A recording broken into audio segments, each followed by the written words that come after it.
Hi, hello guys. Kain po tayo sa umaga, kanin. And then, ito pong niloto ko po na manok. Yan po siya, manok. So, ginawa ko po, bumili ako ng 1/4.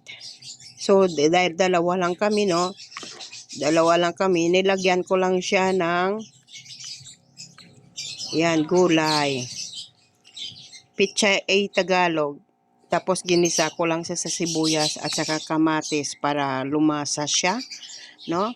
Sa buhay ngayon kailangan madiskarte tayo, no? Madiskarte. Yan, 1/4 lang siya pero napakayami. Gulay at damihan nyo lang gulay tapos damihan nyo sabaw. Sa halagang 100 may ulam ka na. 4 person po to kasi hinati ko sa 4 per person.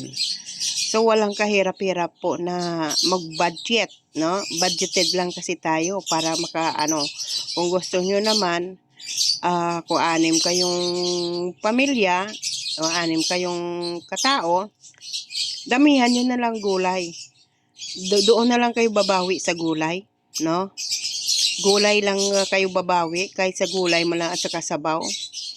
Yan. Sana'y matutunan na naman kayo sa aking tipid tips. Masarap nito, oh.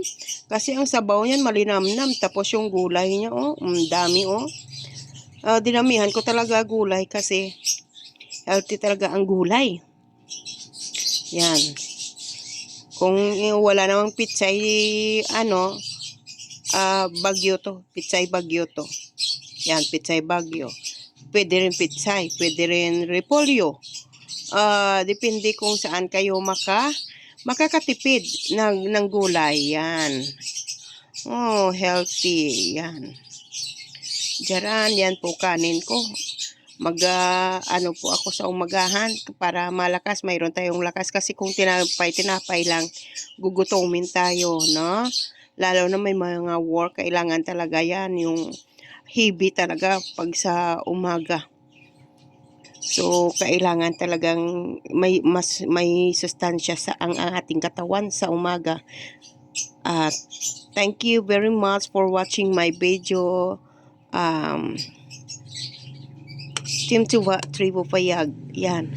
Kakain ako. Sarap nito. Oh. Yan. Gulay lang ulam.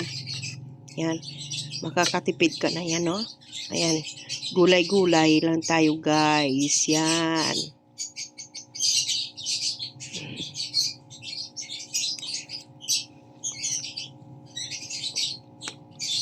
Sarap.